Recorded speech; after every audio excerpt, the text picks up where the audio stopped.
It's Wednesday evening, just about 5:10. I think I made it here just in time. And this is going to be, I think, um, blog reading post.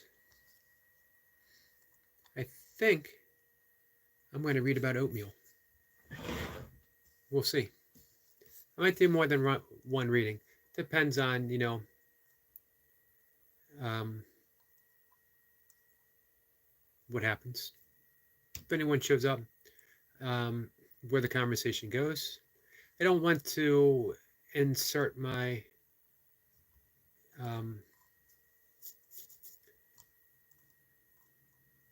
insert my blog post um, in the midst of a conversation. So if the conversation's flowing and we're all having a good time, again, that means if there's anyone here, um, then I don't want to insist that we break stride and listen to me read. That just doesn't seem like it would be conductive. Um, Amish's purpose. How are you, my friend? Appreciate you coming by this evening.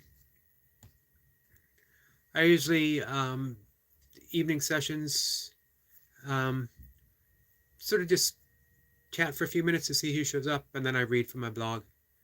Um, Amish is asking how I am. I'm doing well, and he says he's well too. Good, happy to hear that. Um, as I mentioned, I think I actually have a couple posts in mind, but I want to read about oatmeal. I want to read something I wrote about oatmeal last year, April 14th, 2023. Friend Goldie is here. Goldie, how are you? She's saying hi to all the lovely people.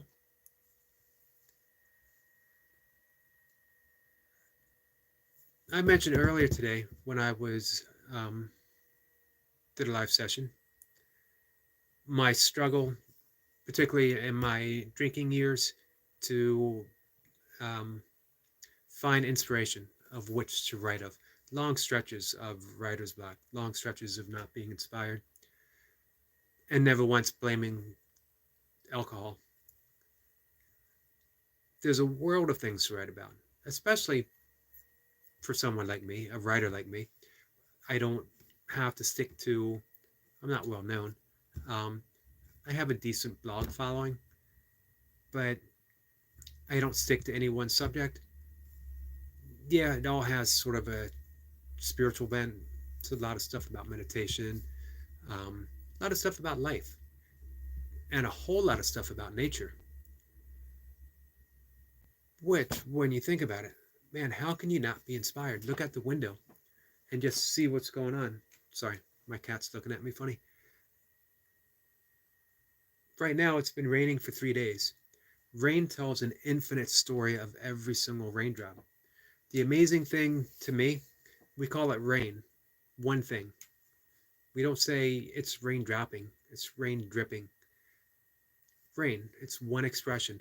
And yet, infinite drops to make up that rain, to make up that storm. I've probably written about that, honestly, just that subject alone, 1,000 times. I've probably written about rain over 1,000 times because it rains a lot. But you find inspiration in what's happening. You find inspiration in life, in your daily experiences. But you have to be open for it. You have to be open to it.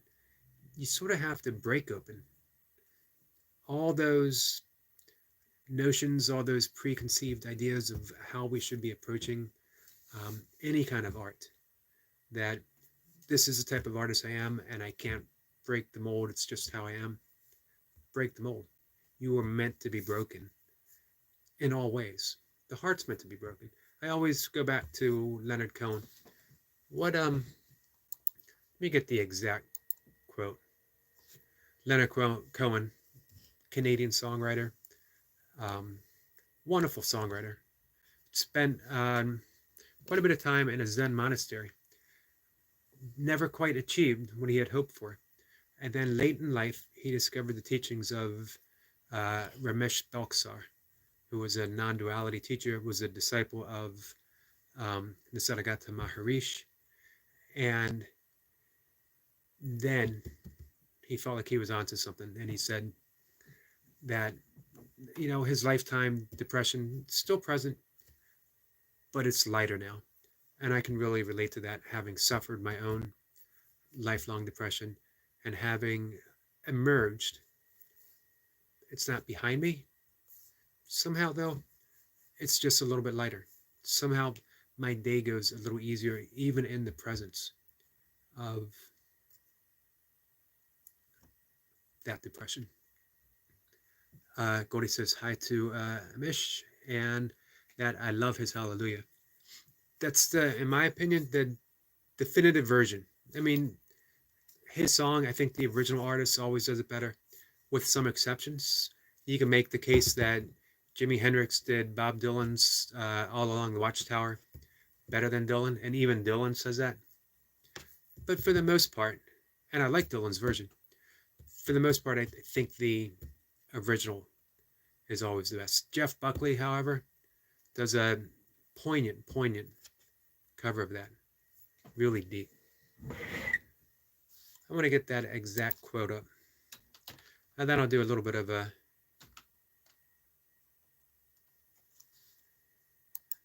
of reading from my blog.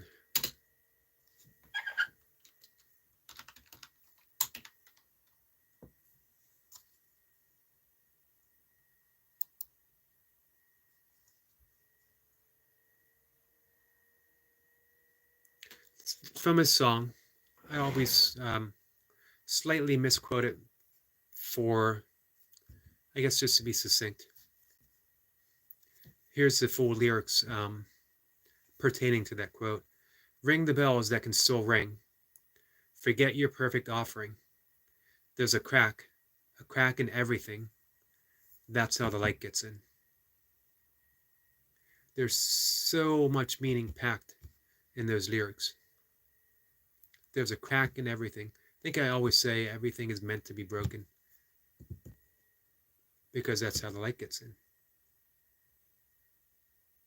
Imagine if no one wants to have their heart broken, but imagine if it didn't happen.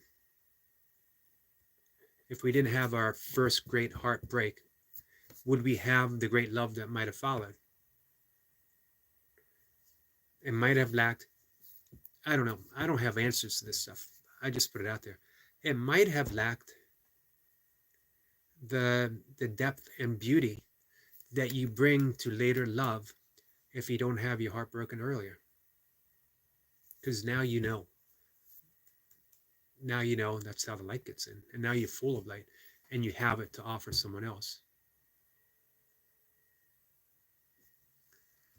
Goldie says, 12 years ago, I got a prophecy which I live out right now.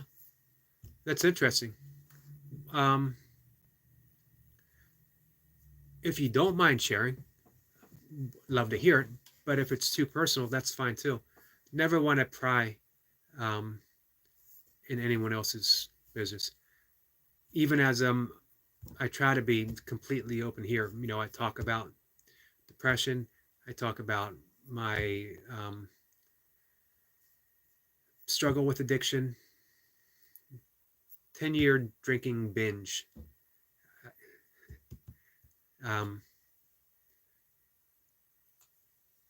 Weirdly came on me suddenly. I just started drinking, getting out, being social. As I mentioned before, I told everyone I was a social drinker, but I found every occasion to be sociable. I had to be social Monday night, Tuesday night, Wednesday night, Thursday night, Friday night, Saturday night, and Sunday night. And I would be social until the bars closed. And then one day I had the clear and sudden thought, as I was drunk, that if I wanted to, I never had to take a drink ever again. And amazingly enough, I never took a drink ever again after that. No, I even seriously considered it. There might have been a few times, I think after my divorce, when I thought, you know what, I wouldn't mind going out to have a drink, but it was such a fleeting, like a leftover thought from someone else's life, not even my own.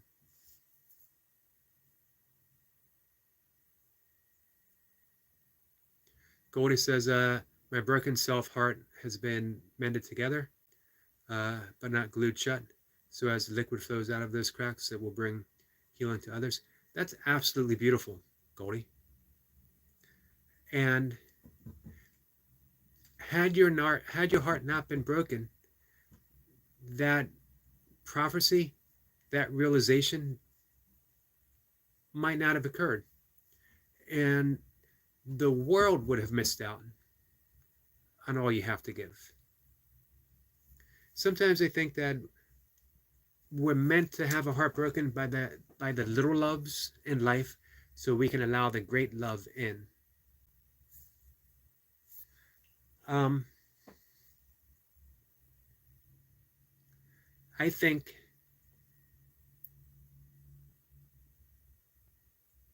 Goldie says, yes, I am who I am because I'm broken. Very poignant, extremely so. And I agree. It was the things in life that broke me that opened me up, filled me with a spaciousness. And everything's held by spaciousness.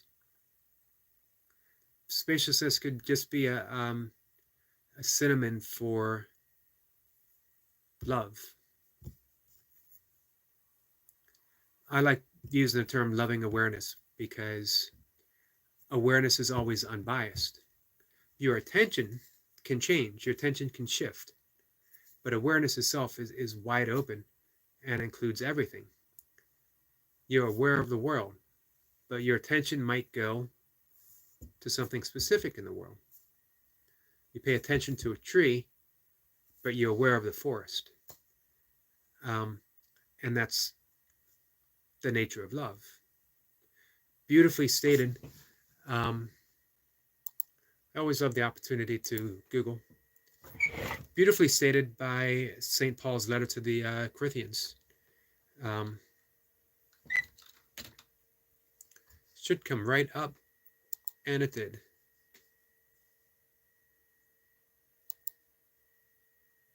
I won't read the whole thing.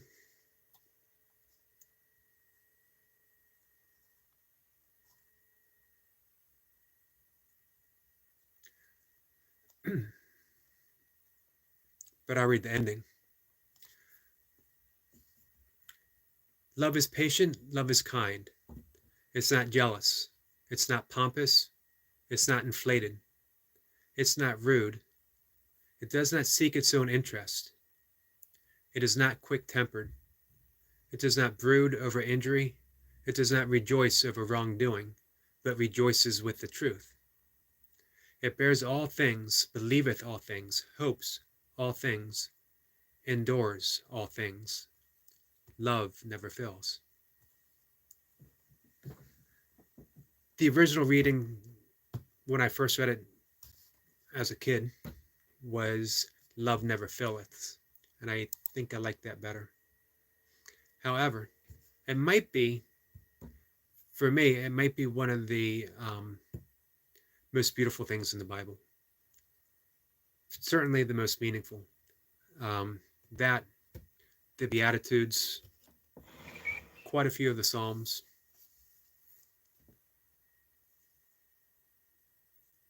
But I think what he's alluding to is the spaciousness of God, the spaciousness of love.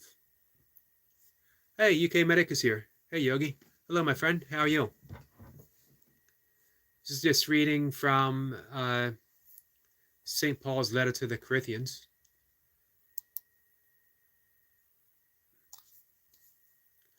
Goldie says, 1 Corinthians 13.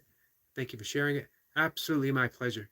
And I share it often, actually, because it has so much beauty to it and so much meaning. And that's what happens when we break. That's what happens when the heart breaks. We become that spacious awareness, that loving awareness. that holds all things. And if you can live your life like that, you got it made.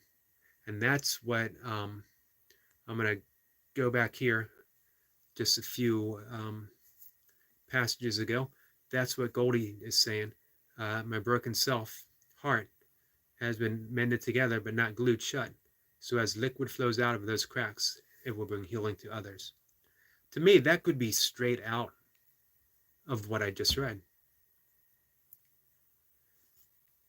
I always refer to this, for me, the standard of living, the Bhagavad Gita, um, the Tao Te Ching.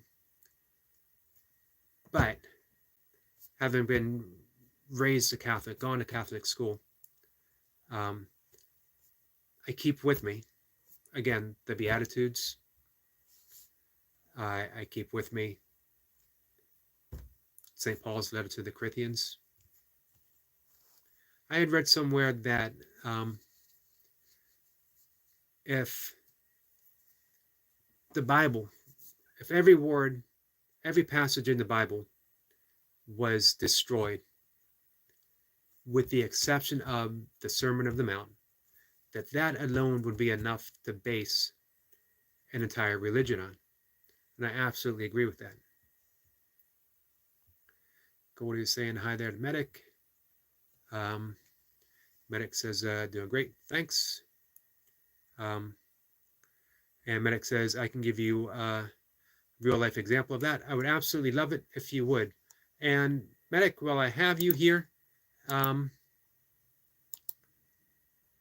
I just had your,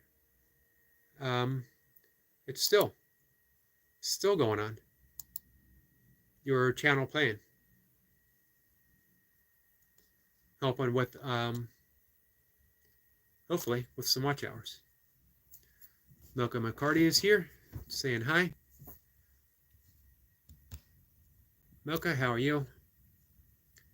Appreciate you being here, as always. Wow.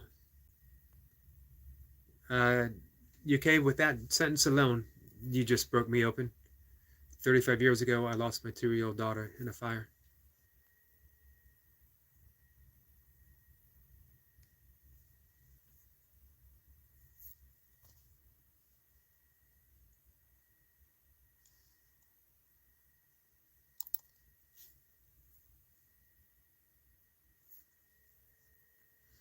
That, my friend, deserves a moment of silence, for sure.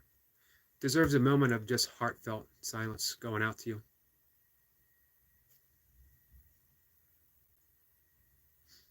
After a breakdown of over a year, I decided to turn the tragedy into something good. Goldie says that she is sorry for the loss, as we all are.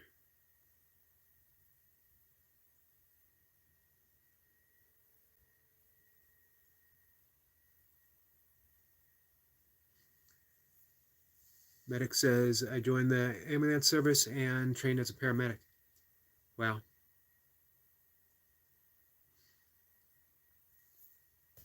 Absolutely amazing.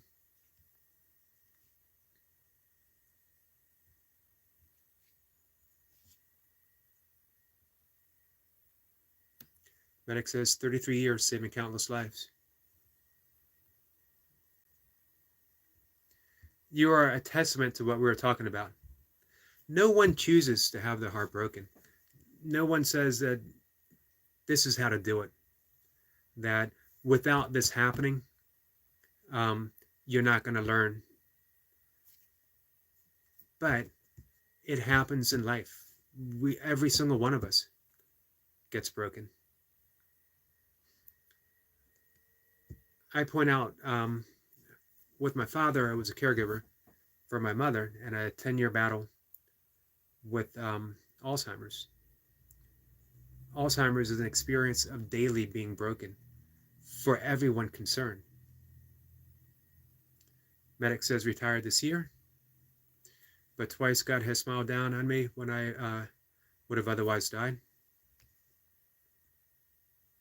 I think, when you live your life in selfless service, as you did, dedicated it to your daughter, to God, to others, um, so that others would not suffer in the same way that you and your family did, that God will certainly smile.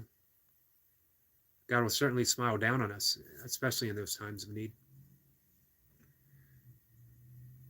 But again, no one chooses to be broken. But if you are a participant in life, and we're all a participant in life, it's going to happen. So what do we do? Obviously, we're going to retreat for some time. I don't know if we're ever completely healed, but healing happens. But it needs time. Milka says hello to all.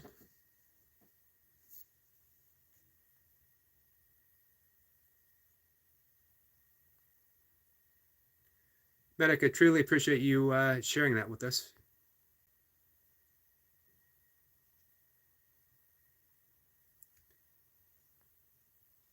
Goldie says nobody chooses, but it builds character in us.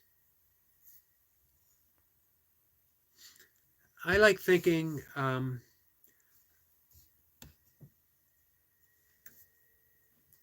Mocha's heard me mention this quite a bit. When Michelangelo was asked how could he possibly carve David from a single block of marble, and his answer was that David was always in the stone.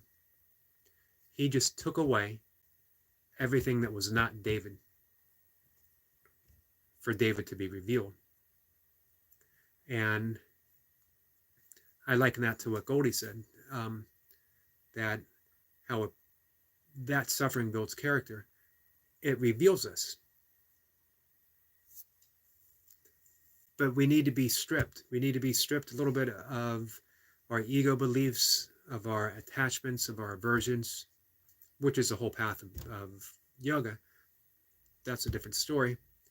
But life will strip us to the bare essence of who we are, which is a life of service, a life of care, a life of love, a life of giving. But man, that stripping process hurts, doesn't it?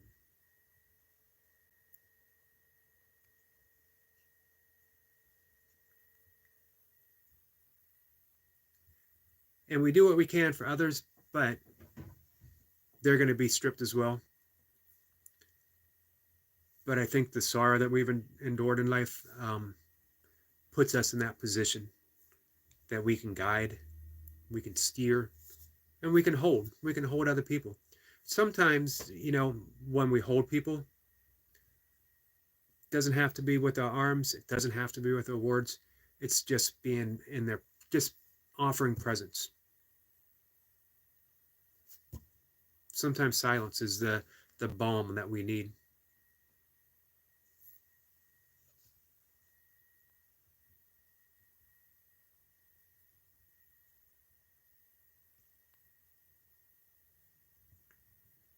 Mish is saying hi to UK.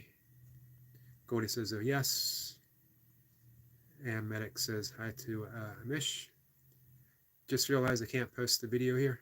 Video link. I'm sorry. Goldie may be able to help with that. She has a wrench, and I have no idea the extent of my technical experience is to push the go button. Squirrel Sniper is here. Greetings again, Eric, Goldie. Sniper, how are you, my friend? Appreciate you being here. We're talking about life.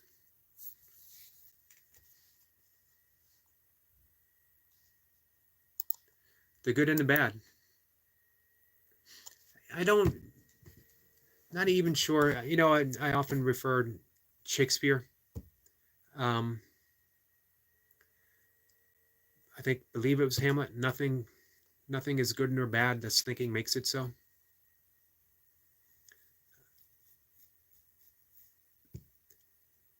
And I don't think he means it by not assigning things as good or bad or tragic or beautiful, but that it's all going back to what we were originally talking about, that spaciousness of being able to hold everything, being able to hold our suffering, being able to hold each other's suffering, being able to hold the world's suffering.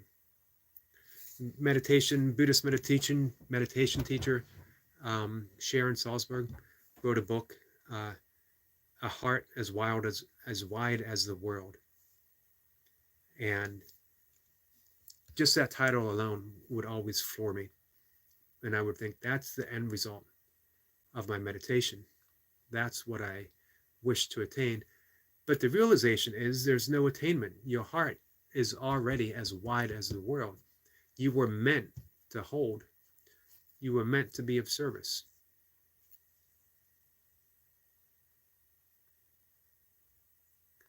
Sniper says, well, Goldie says hi to Squirrel. Medic says, being a Christian is about our daily deeds and actions. Anyone can go to church one day a week. And church is not the building, it's a gathering of people. I agree, 100%. I would even add that it's it's that spaciousness of God that holds the people as well. I always like to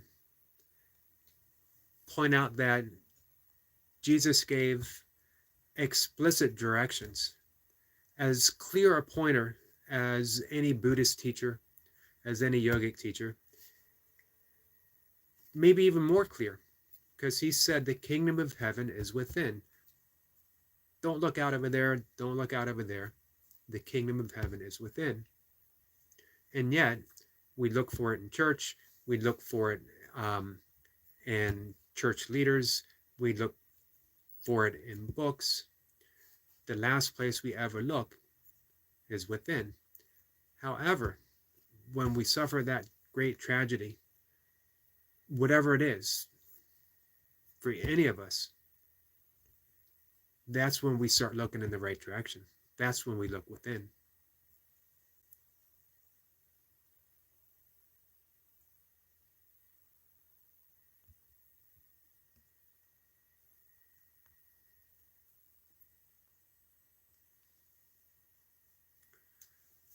Goldie says, that's not only what it is, Medic.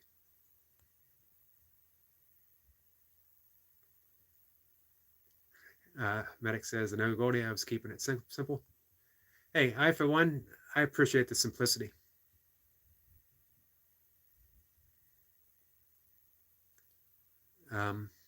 We got some hearts for Medic, and Medic says, Goldie, I'm an educated man.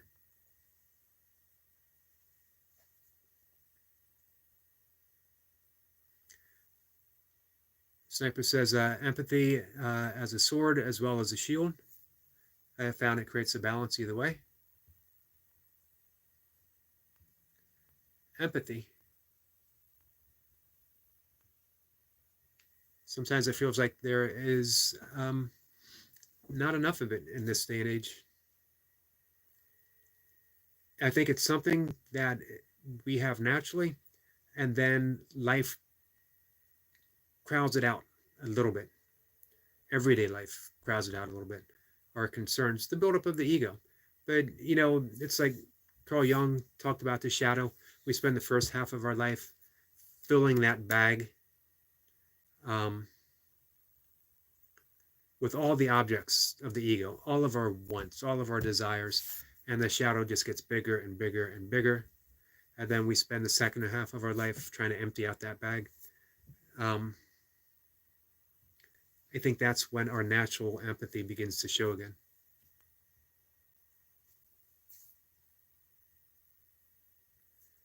Goldie says, to quote, those who think they are healthy don't need a doctor. If you don't realize at the same time our insignificance and our importance to others, to be there listening. Interesting. Mariah, my new friend, I was on your channel today. says, hey, hello, my friend.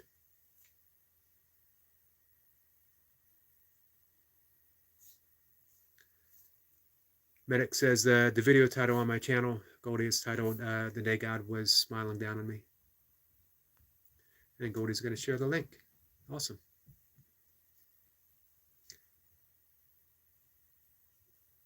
Mariah, I appreciate you being here.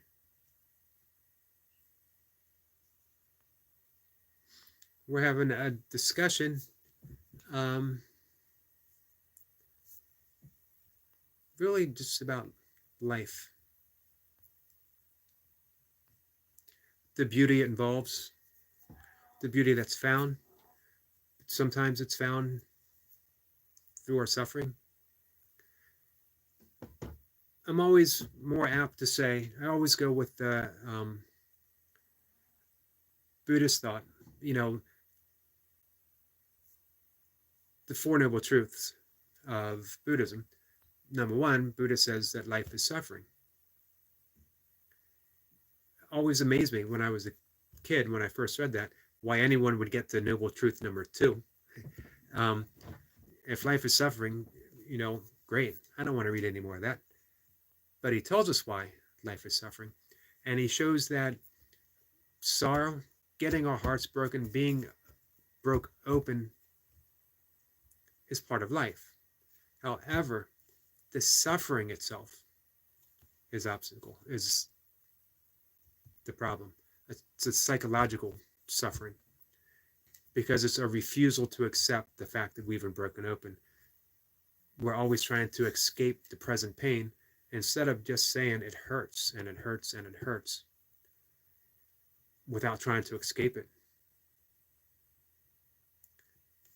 Buddhist teacher Pema Chodron wrote an entire book, The Wisdom of No Escape. And it's that wisdom where we actually find that there's a difference between sorrow and grief and being broken and suffering. We add suffering to the mix by the psychological attachment or aversion of what's happening in the present moment, which is natural because sometimes what happens in the present moment can be overwhelming. But it's, you know, it's like Viktor Frankl. When he came out of the concentration camp, there was 2 fields of flowers separated by a week or so. When he came out of the concentration camp, him and the people with him found a field of flowers. They walked by and they experienced none of it. They didn't even see it. They kept walking. They didn't see beauty. They didn't, after the horrors of what they'd been through, they didn't fall on their knees and be overcome by the beauty that they found. Because, as Frankl wrote later, they'd lost too much of their humanity at that point. They were inhuman, and they couldn't even perceive any beauty in the world whatsoever. A week later, Viktor Frankl walked by that same field, and he found himself on his knees weeping, overcome by beauty, because his humanity was coming back, and he saw the beauty. He saw the beauty in being alive, what he had survived, and the horrors that he had witnessed, that he'd been through, hadn't entirely left him without his humanity. It was temporary. We never escape our humanity.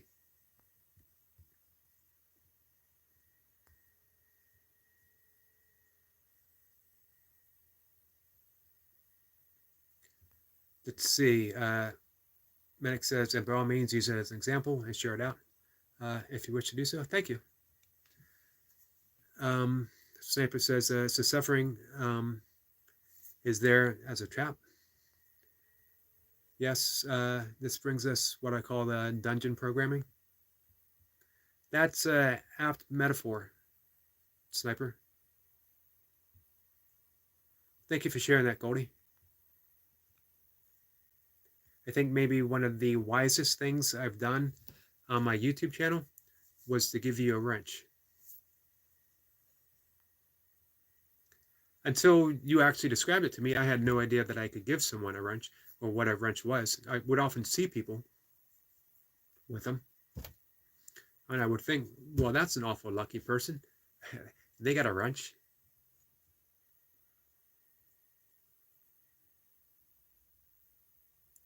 Medic says a book that was a major influence in my late teens was Lapsang Rampa's The Third Eye. I have that on a shelf 2 floors down, and I think I read it in my late teens as well. Around the same time, I read Paramahansa Yogananda's autobiography of a yogi, and indeed, it is it was life changing, especially to an impressionable teen.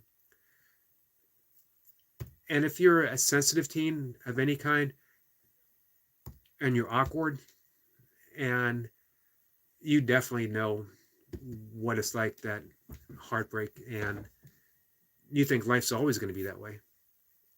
So to read a book like that really um, steers you in the right direction in life. Sniper says, love heals everything. I absolutely agree, my friend.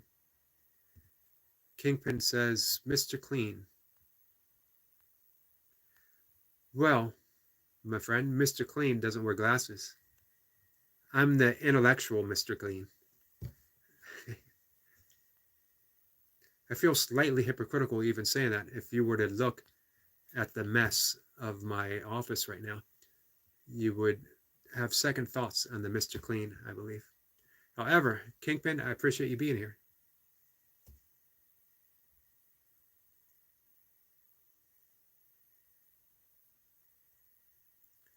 Goldie says, I'm still the only one here, and I'm not all seeing or all present. I would love to know that more people are helping you out. They are. You know, I appreciate all the help I can get, and I need all the help I can get. I don't know. I had mentioned before, I don't know what having a YouTube channel is capable of. I don't know what I can do with a YouTube channel. I love having these conversations, and I've been extremely fortunate that people like you, Goldie, like Sniper, uh, Medic joining us now, everyone having these incredible stories, their incredible experiences, so much knowledge and insight, and it just feeds the conversation. I love reading from my blog. Um, I make no secrets. My wish is to monetize. Um, I am, since my being a caregiver for my father, and then with COVID, I had a small home-based business training people. I had to shut it down. I had to take care of my father. I would not take even the smallest risk caring for a 92, 93-year-old. I couldn't take the slightest risk that bringing someone in the house to train, that it could be transferred. So I'm living on a fixed income for right now. My house is paid for, taxes and utilities. I thought, you know what, if I could make a small living doing what I love, talking about the things that I love on YouTube, I'm going to give it a try. And we'll see. Again, I don't know if it's possible, but for me, man, my heart path has always been art and sharing. And by art, I write, but specifically just the art of life, just, how everything presents itself so beautifully, and that we get to participate in it, that we get to be in the thick of it, eyebrow deep in life. And if I can come here and talk about that, sometimes it flows, sometimes I stumble over my words, but I'm all about being open who I am, and if that means sometimes being awkward, sometimes having some moments of silence, and most certainly at all times having people like Goldie and people like Medic share those heart-wrenching experiences that we all have. Everyone has something like that, and that we can all relate to, and that we can all heal, offer that healing towards each other. Uh, our friend Eric Lapointe. Eric, how are you? Says, and thanks for coming in, Eric. Always appreciate it when you make it. I like the Buddhist way of thinking when it comes to things um, your own. Think of it as already broken. That way, you're not upset when the time comes. I absolutely agree with that as well.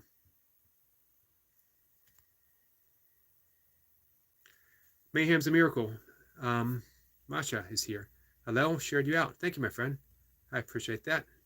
She's saying hi to Medic and hi to Goldie. We got regulars here from Mayhem and Miracles, which just shows you the power of community. Power of community steered by one person's good intent. Every so often, I hear Masha say, please feel free to share out my channel or, like and share. Every so often. Here's what I hear every single time, every other sentence. Make sure you like and share this person. Make sure you visit this person. This person needs watch hours. This person would like to hit this number. This person has wonderful content. That's what I hear 99% of the time. So community is wonderful. This conversation that I'm having with these great people is because of community. But that community was created by the intent of one person opening up, being that openness that we're talking about here. And there's only one thing you can do with openness. Two things you can do with openness. You share it and you embrace. That's what Mayhem and Miracles is all about to me. Sharing this and that embrace. For my money, there's a few other, channels that help you grow. And I'm not offering any kind of comparison, but the most meaningful for me, by far, has been Masha's. And by meaningful, I don't just mean the friends that I've gained, but the friends that I get to make, the friends that I get to support, that I get to, as I said, I had Medic's channel up and playing, trying to get some watch hours. Just being able to do that simple thing. In the yogic tradition, the Vedic tradition, and I mentioned this earlier today in my talk, that you give everyone a gift, everyone you come in contact with a gift. Of course, in the Western mind, we think of an object. I'm going to give someone an object. That's impossible. We carry objects with me all the time. But what they're talking about is something more subtle. Of course, you can give an object, something as simple as a flower. But you can also give a smile. You can also give a touch on the shoulder. You can hold the door open for someone. You can let someone cut in front of you. You can forgive. You can wish. The silent blessing. Namaste, God bless you. Offer them metta meditation. May you be happy. May you be at peace. May you be free from suffering and the cause from suffering. All of that's a gift, and they don't even have to know. You just give. You give because it's our nature to give.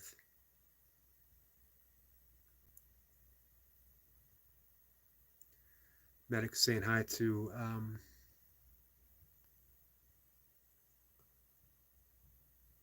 Masha.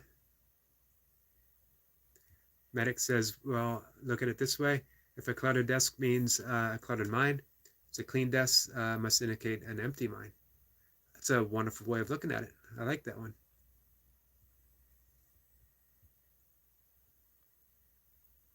Dennis Bigfoot is here. Dennis, how are you?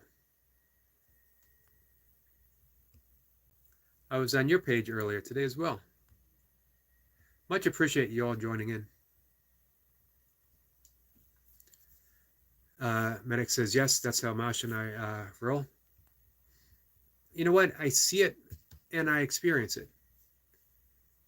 When I see Masha going live, I have it up and I dive in and I go about my business. I meditate. I take care of life. I go out for a run, do my workout. I do burpees in my basement in case anyone is wondering. And then I come back and she's still here, still giving.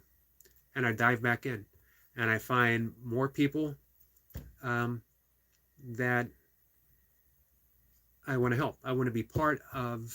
I want to be part of what Masha's doing. I want to be part of what Medic's doing. I want to be part of what Goldie's doing. And that's just being of service, being of help. It's that giving that gift that I was talking about earlier. Masha says, thank you for the kind words. You're quite welcome, my friend, and thank you for everything that you do. I honestly can't say it enough.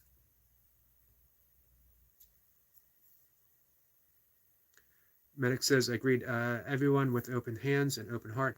And that's a beautiful, beautiful expression. And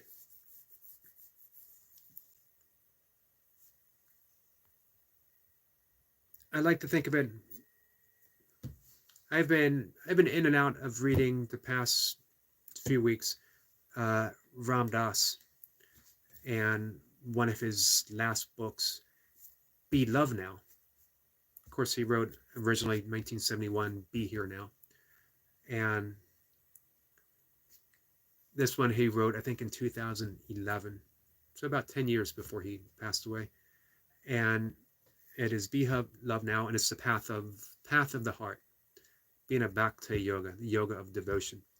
And he talks quite a bit about loving awareness, which has been an expression of mine for 20 years, to try to live my life in loving awareness, meaning that I don't get caught up in the biases. I don't get caught up in opinions and beliefs and the petty arguments of life, even my own. I have my opinions, I have my beliefs. I don't take them serious anymore because all opinions can change, even mine. So why would I put so much weight behind that? Especially putting my opinion above or higher than anyone else's just because I have it, just because I think it. Does that mean it's any better than anyone else's? And when you see that, a large amount of pettiness is left behind. I'd be willing to bet that our friend Sniper has read Carlos Castaneda. I would probably guess that Medic has read Carlos Castaneda as well.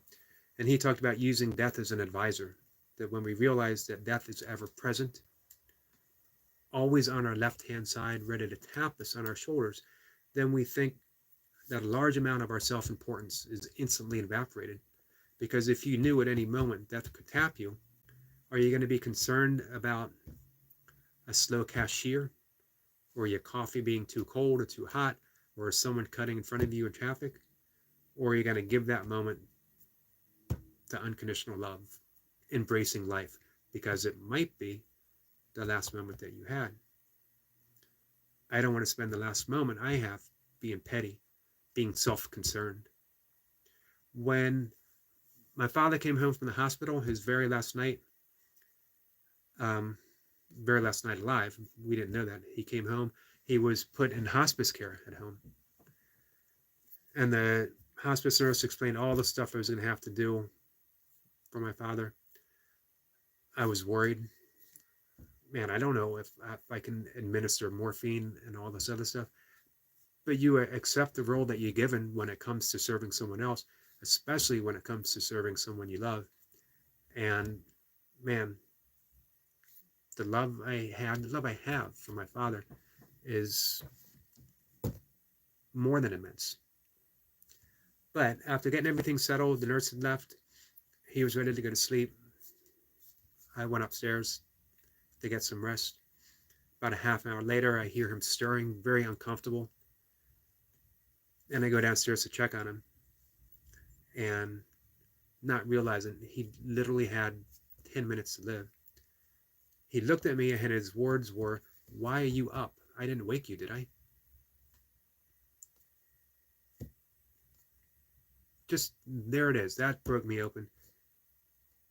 His last words, almost his last words. Care, concern. I didn't wake my son. I didn't disturb my son. And of course, I reassured him that he didn't. And we talked for a bit, and he had a seizure. His last words were, I can't do it. I don't know what he meant that he couldn't do. And he passed away. And I held his hand through the night, guiding him with love and intentions, whatever happens. I don't know what happens when you die. I've read lots of books on the subject. I've spent a lot of time in deep meditation. I've spent a lot of time in prayer, in contemplation, self-inquiry. But I don't know what happens when you die. But I do know consciousness continues afterwards. I don't know for how long, but I knew it was still there. And I knew that my presence was going to stay with my dad as long as that consciousness was there, right there. And so I did. So, yeah, I want to be aware when someone says, you know, did I wake you? I want to be in that position. I might have lost track of the conversation. Sorry, guys.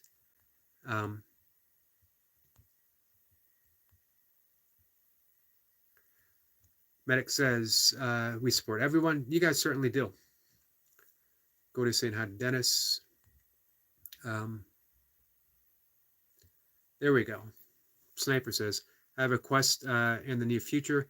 I'm going on an adventure. I have been given some vital information about the location of the Amber Room that was stolen and disassembled and burned in 1944. Wow. Boy, that's an adventure. Sniper says, whether I find it or not, it's about the adventure. It certainly is. And who knows what you'll find, if not that, you know? I think when you go on a quest, you always find an aspect of yourself in unexpected places. That's the big revelation.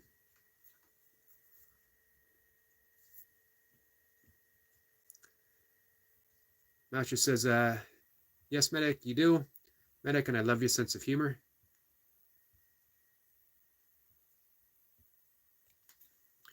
Medic says the greatest gift you can give is a gift of yourself.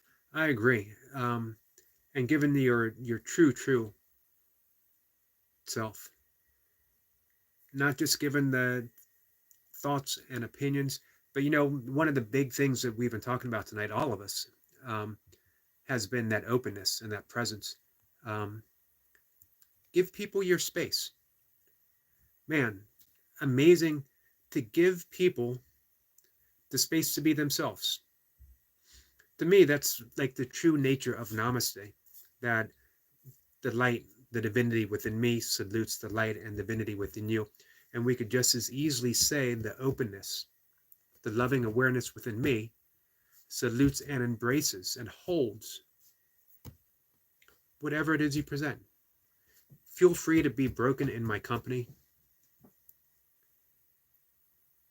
Feel free to be you, your expression, your uniqueness, your awkwardness, your beauty, your fragileness. Feel free. All of it. It's accepted. It's open. What a gift. If you've ever received it, man, treasure it. Absolutely amazing. Gordy says, well, squirrel. Yeah, that's pretty amazing. Hey, Kay is here. Hey, Yogi in chat. Kay has an absolutely amazing channel. If you guys, I don't know if you guys follow her. She did some super, it's a beautiful channel. And it's impressive, especially today, as she did no small amount of burpees. Goldie says, hi, Kay. Mayhem says, cool, to Squirrel Sniper. Everyone's greeting Kay, which is awesome.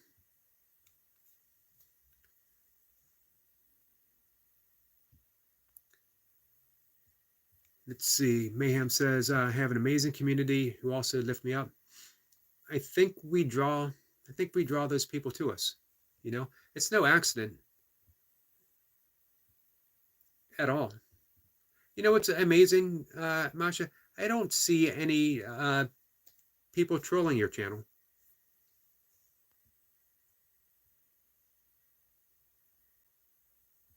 I get a few people coming by with comments. I don't take anyone as a troll.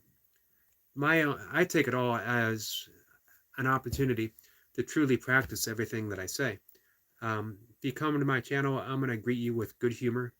I'm going to treat you with kindness. I'm going to welcome you to simply be here, no matter what you're presenting, with the exception, if you're mean to people in the chat, then it's an entirely different story.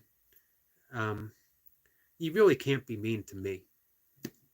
You can try, um, but it's not going to happen. I'm not going to take anything anyone gives me um, and process it that way.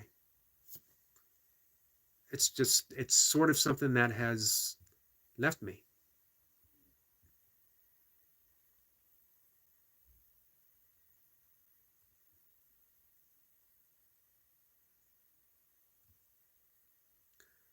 Then it says that he is cooking supper. Sorry if I missed anyone.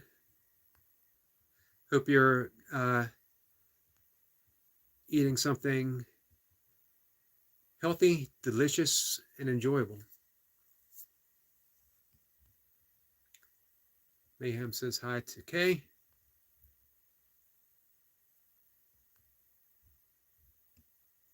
Sniper says, be noble. Excellent advice. Excellent advice.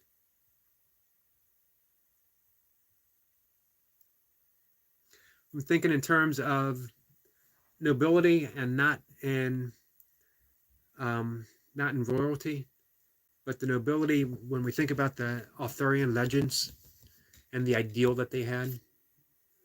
Gawain, Arthur, all of them. They lived by that code of nobility, which was openness, graciousness, service.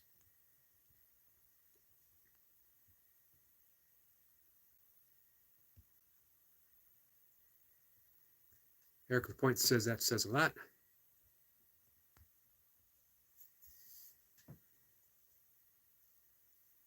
Medic said I had a similar situation in my early days in the ambulance service. Had a guy in the back of the ambulance. He removed his oxygen mask, smiled, and said, sorry, I have to leave now, and he passed away. Wow. Hey, Medic, have you ever thought about writing a book on your experiences?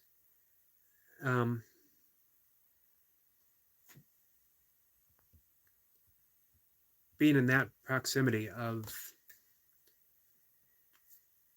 not just the suffering, but the amazingness that, like that story that you just told, that can only occur in those moments of,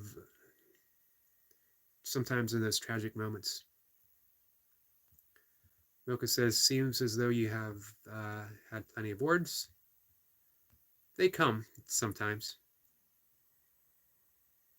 I try to remember the silences too.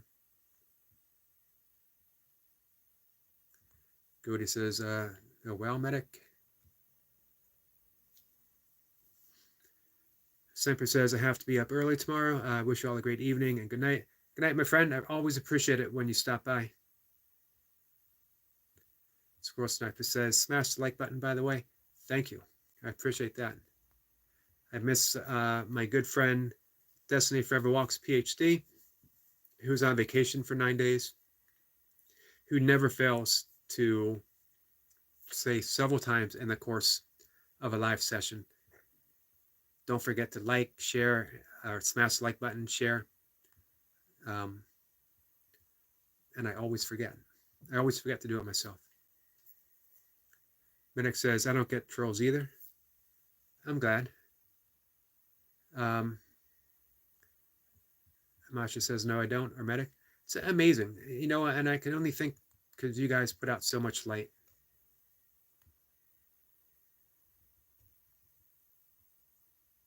Maybe people look when they first come in and they think, I'm going to flip this guy out. I'm going to say something outrageous. I'm going to make him get mad. Um, I'm not mad often. And I'm certainly not going to get mad um, by a comment. By a comment of someone I don't know. I don't get mad at a comment by someone I do know. Um, but let alone someone that I don't, who just magically appears as a name from who knows where and calls me Mr. Clean. It would be absolutely ridiculous for a bald guy to um, take offense to a Mr. Clean comment. You don't shave your head and think, you know what? No one's ever going to call me Mr. Clean. I think the first thing that happens when you shave your head is you think, oh man, I look like Mr. Clean. And that's okay.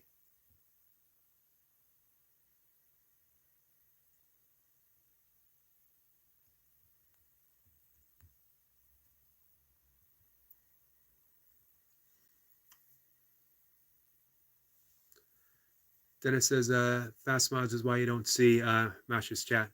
Ah, that's it. I think it's also the loving presence that they put out. But hey, fast mods can't be underrated either. What he says, except the Norwegian one, right, medic?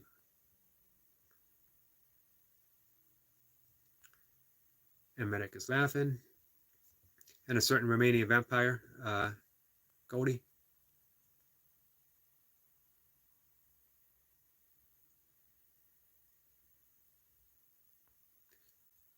I saw something. Was it last night?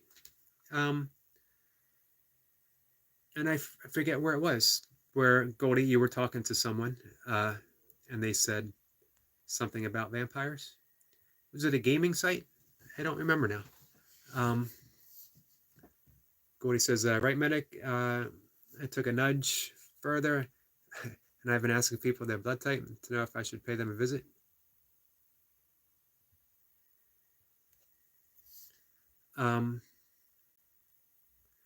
Medic says, it may seem bizarre, but I have seen so much peace in death. There is a moment the suffering and pain passes and is replaced by restfulness and peace. It doesn't seem bizarre at all. It actually seems completely natural. The loosely translated, everyone calls it the Tibetan Book of the Dead. But in actuality, it's the Tibetan Book of Living and Dying. Because living and dying are seamless expressions of whatever. It doesn't have a word, the ineffable. Of love, of God. Life and death are just flip sides of existence. I always go back to the Buddhist Heart Sutra that emptiness is form, form is emptiness. And the operative word is. It doesn't say that form reverts back to emptiness and that emptiness becomes form. It's saying that emptiness is form right now. And I always use the example of my desk that I get to pound on. Seems solid, sounds solid.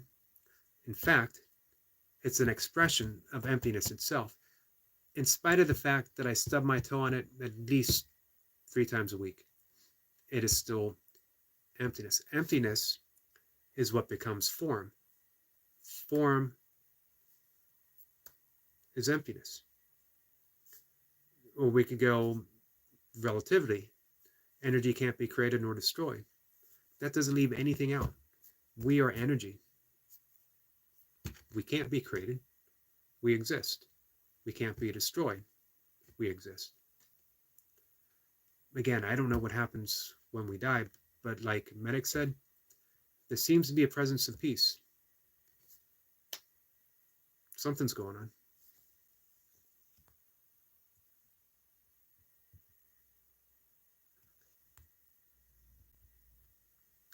Eric Lapointe says, the consciousness stays with the people we leave behind.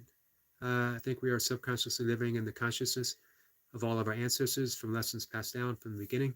It's a beautiful way to express it, Eric. Insightful. Guys, I am taking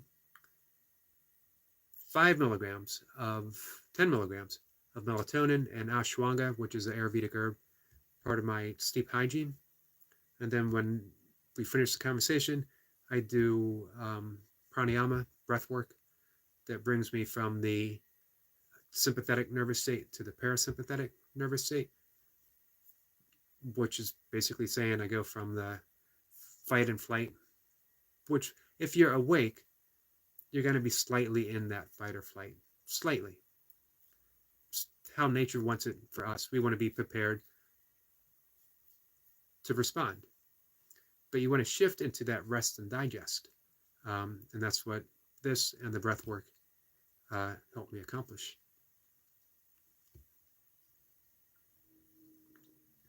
I like announcing that so people don't think that I'm using performance enhancement live stream session um, aids. Goldie says it's not bizarre, medic. They are finally resting. Indeed. Medic says offense is taken, not given. Exactly. Perfectly said. This has been an amazing conversation for me tonight because everyone has their own unique insights that they're sharing. And I purposely said insights and not perspective because, again, a perspective can be altered or changed. It's based upon something. My perspective is because of what I've read. My perspective is because what I heard on the news, what my teachers told me, what my parents told me, what my grandparents told me. My insight is gifted by grace. I don't know where it comes from, but it wasn't present before. Somehow it is now. That's the nature of an insight. And it never steers me wrong. Doesn't mean it's the truth, but it's an aspect of the truth that is designed to steer us in the right direction and offer the right words for people when they need to hear them the most, such as Eric Lapointe's statement, such as Goldie's statement when she was talking about the prophecy that she had and has lived, and medics, as well as Sniper.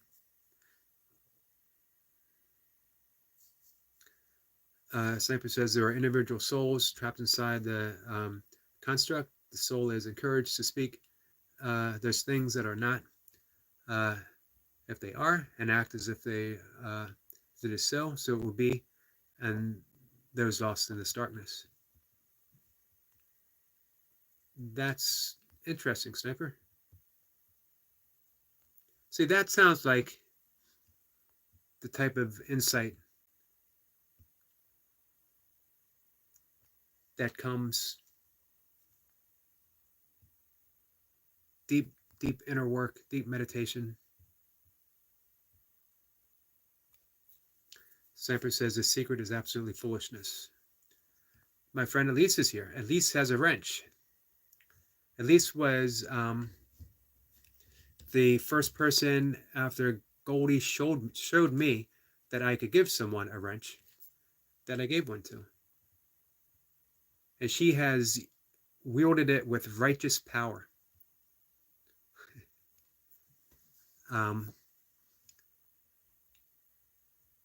Elise is saying good evening to all.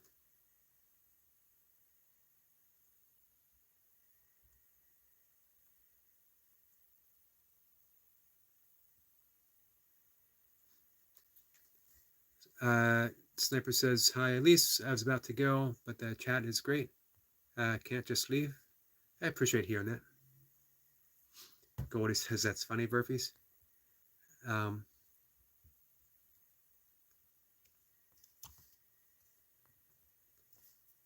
Elise is a old and dear friend. I would certainly trust her with a wrench, even in real life, even a non-virtual reality. If she dropped by my house right now, I would go in the basement and I would dig out the wrench of her choice and give it to her. Elise says, the squirrel sniper, so happy you stayed. I am as well. Sniper says, perspectives can be changed. Absolutely. Um, and that's why I don't put too much weight in my own. I appreciate them. I even value them, but I don't believe them to be 100%. Goldie says, I'm happy you did. Hey, Goldie, I want to thank you again for showing me how to do it. Um, I learned so much from you guys. There's, I've mentioned before my friend, the Jay Jordan. Uh, some of you might know the Jay. Very talented musician, great athlete. He really inspired me to go live and just be myself. To just, I'm my art, my life. Sort of paraphrase Gandhi, your life is your message, my life is my art. So present it, have a conversation, the things you care about, the things you love. But um, again, it was mayhem and miracle, and then visiting all of you guys as well, that showed me to not only present yourself as art, present yourself as service. Um, which is why I spent a considerable amount of time going to the channels. Just I have several people up on Windows right now lending some watch hours. Um, and as a bonus, I get to check in, see what they're discussing, see what they're offering, see what game they're playing, um, whatever. It's definitely been a revelation. I really appreciate that. Elise gave out some hearts. Um, Elise says, happy to hear you all tonight. I just lost my uncle who was like a father to me. And we talked quite a bit about loss this evening, Elise.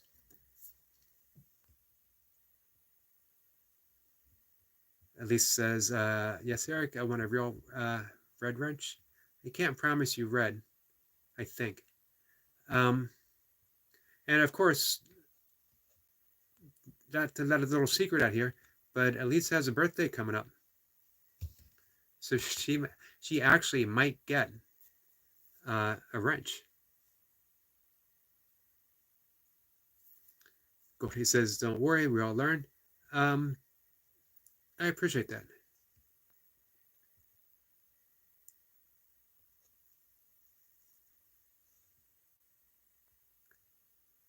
Um, Medic is getting a drink.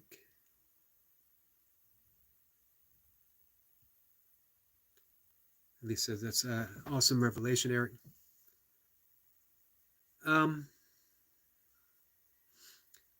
Yeah, it's, you know what, at least it's no coincidence that the entire conversation really has been based about on loss, suffering, sorrow, grief.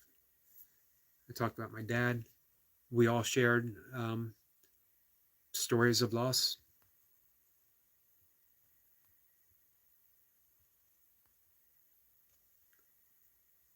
And I'm certainly sorry about yours. And if there's anything um, that I can do, you always know.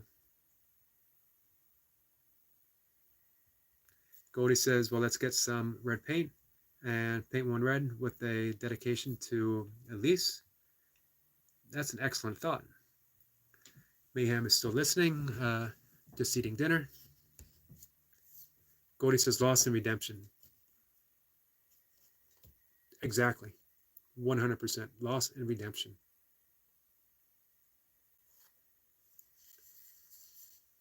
And what a beautiful conversation to have with a beautiful group of people to have it with. Sniper says, right, Betty's calling. Have a good night, my friend.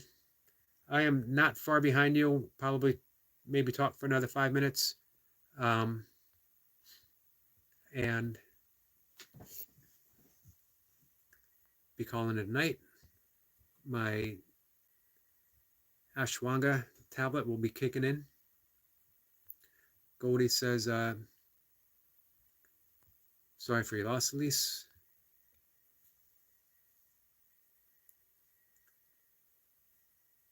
Masha says, I'm eating a famous Canadian poutine. Is that how you pronounce it? Poutine?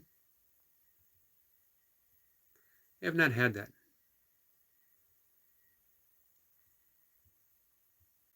Although I have to admit, I love almost all things Canadian. I can honestly say I've never met a Canadian, and I've met quite a few, who I haven't loved right off the bat.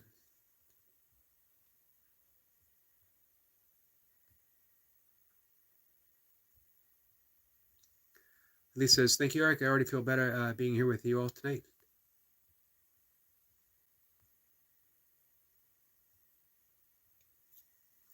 Goldie says, because we didn't stop at loss. No, we certainly didn't. And that's important. That is, man, Goldie, that statement's invaluable. You don't stop at loss. None of us stop at loss. We continue. The only time we stop at loss is in our imagination. If we cease going with the momentum of life, that life is ever expanding, always offering more. It doesn't offer a replacement. Nothing is replaced. There's no need for something to replace. I don't seek a replacement for my father or others that I've lost.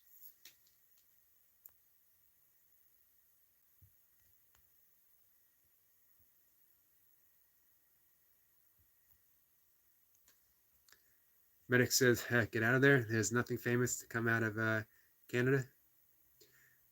With the exception of John Candy, to me, the greatest comedic talent, not just coming out of Canada. John Candy is definitely Schitt's Creek. Mayhem says, hugs Elise. Thank you for that, Masha. And Elise says, thank you. Medic said, yes, I would agree on that. John Candy never failed to put a smile on my face in any role that he was ever in. And if you ever watch Planes, Trains, and Automobile, towards the end, such a beautiful, poignant scene when Steve Martin is attacking him, snide, saying, talking about his wife, not realizing that John Candy's wife had passed away. And just the beauty of John Candy's dialogue and how he played that. Absolutely amazing. Where he talked about, he could be all the stuff that Steve Martin said. He could be annoying, off-putting, awkward. But once there was a beautiful woman who loved him exactly the way he was. Sometimes I think that maybe that beauty is lost because the movie is so funny, but it floors me every time I get to that part. That and Uncle Buck. Uncle Buck was awesome. John Candy was generally the best thing in any bad movie that was ever made. Meaning that, if there was a movie that wasn't so good, but John Candy was in it, he was the best thing in that movie and worth seeing him alone. Masha says, someone who I love listening to was George Carlin. I was talking about George Carlin yesterday because growing up, I always had really long blonde hair. I mean, really long. I was a Grateful Dead hippie in the 80s and a little bit in the 90s. And I had long hair all the way up until like 2000, I think. And then I started losing it. And one day I was pulling it back in a ponytail, and I heard myself saying, if I only comb it a little over this way. And that stopped me, because when you hear yourself saying, comb over, you got to shave your head. You can't go the route of the comb over. I couldn't go the route of the comb over.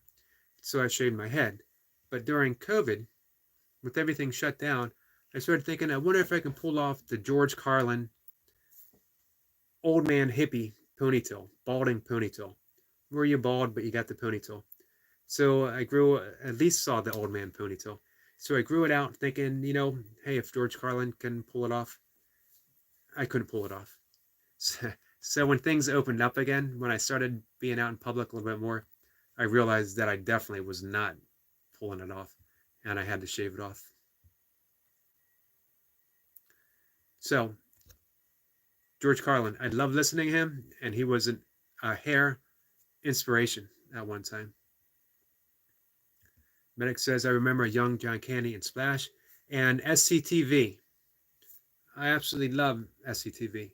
Would stay up late on Saturday nights after Saturday Night Live and catch it. Mayhem says, so much truth to what he joked about. Exactly. Made him all the funnier, I think. Medic says George Carlin was amazing. He absolutely was. Fearless.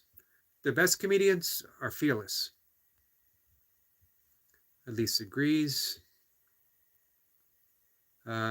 Sadi is here. And I cannot translate, my friend, but I appreciate you being here.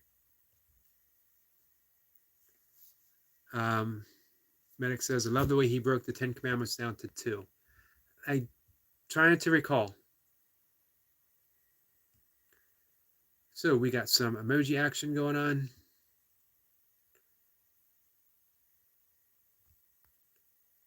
Which is good. Emojis are, a valid expression of what someone is experiencing right now. So, Sadi, I appreciate that. At least the old man ponytail was still sexy. Maybe the ponytail. I'm not so sure about the old man.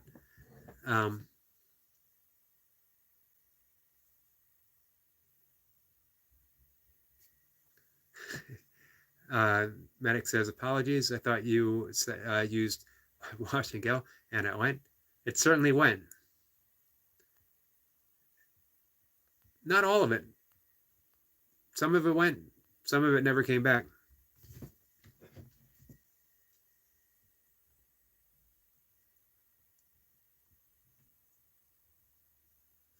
So I wonder if emojis will ever be some type of universal language that, we can get the gist of communicating with someone through the use of emojis. It seems to me, and I could be mistaken, that Saudi is a joyful person who is putting out some good intent, which I appreciate.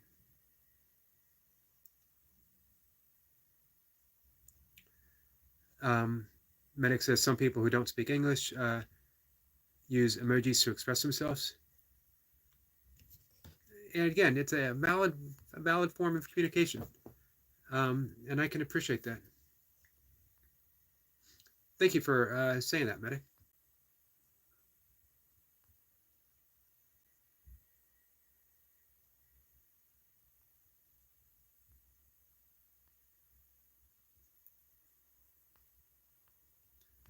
So George Carlin was certainly fortunate in being able to pull off that old man ponytail, because I don't think too many people can actually do it.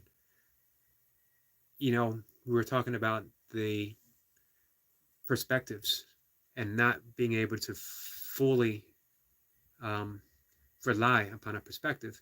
My perspective was, I'm going to look pretty cool once this ponytail grows out. And it's amazing how quickly that perspective can change once you see reality itself, which is the key of insight. And insight is just giving you a glimpse. In Zen Buddhism, they call it satori, just a glimpse into reality. Just enough to know that you're not on actual firm footing. Carpet can be pulled out. at any moment.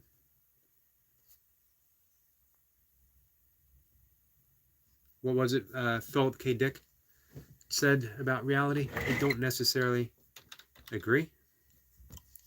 I'd love having the Google machine up handy.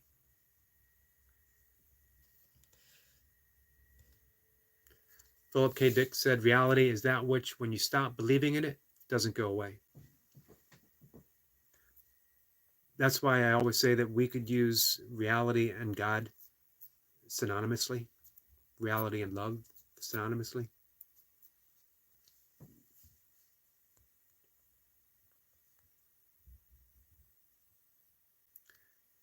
Andrew is here and says, Reet. That is an interesting statement, my friend. I appreciate you being here. Medic says, we all have to be patient and tolerant. I agree 100%.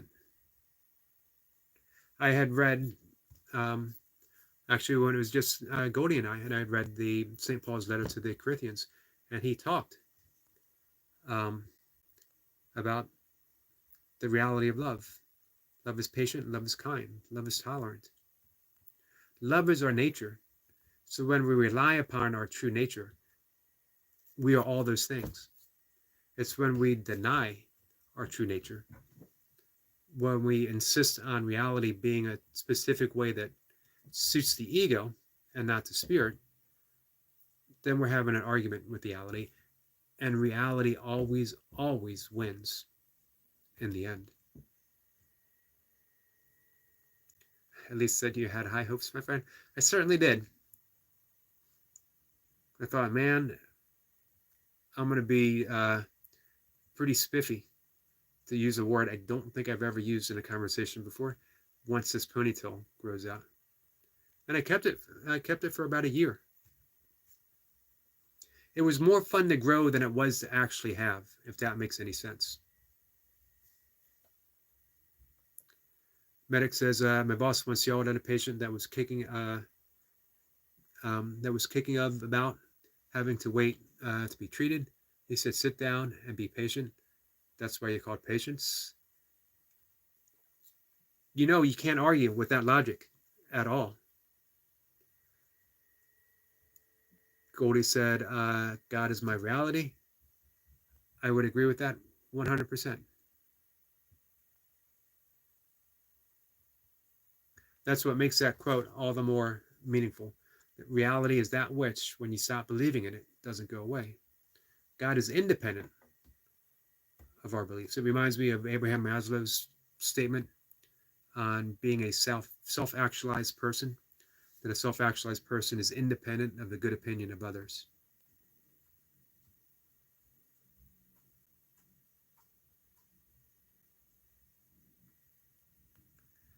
So, my friends, I'm going to have to call it an evening.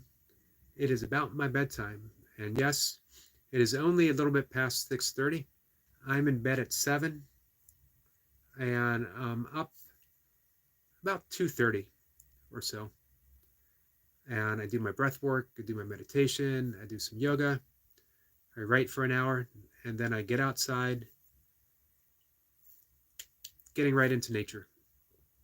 I try to get first sunlight to my eyes, which is really good. It actually helps you sleep later in the night. Really, really good for you. Highly recommend, one, just being out in nature, two, getting that sunlight.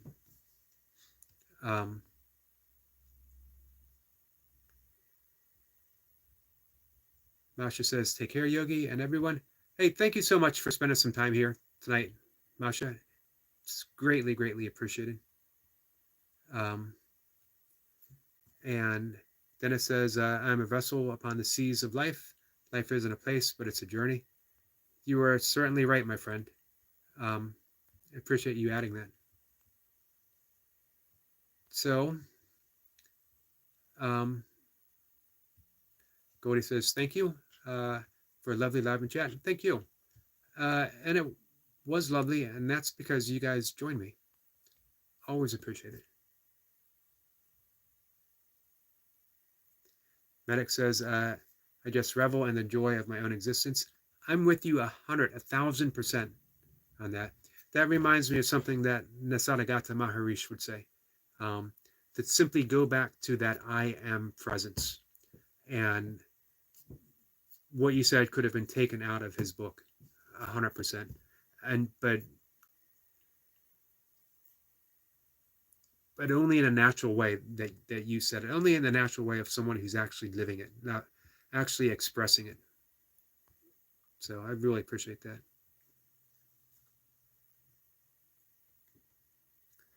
Mayhem says, like father, like son, is live at 8 p.m. I'll be on his panel. Please stop by. Masha says, yes, nice chat. Thank you. Thank you, my friend. And Masha says, words of wisdom. Man, he certainly drops them, doesn't he? I fully appreciate that. Medic says, take care, everyone, and may God go with you. You as well, my friend. Eric, thank you. Always appreciate you being here. Dennis says, be here now. Ram Das, I'm reading his 30-year later sequel, Be Love Now. Absolutely love everything. Ram Dass was just so human, and he showed the way through the entire spiritual path of being human. And it does remind me of what Medic said, revel in my own existence. I think that's the beauty of those type of insights, the universal. What comes so natural to Medic also comes so natural to Ram Dass and Nisargadatta Maharishi and Ramana Maharshi.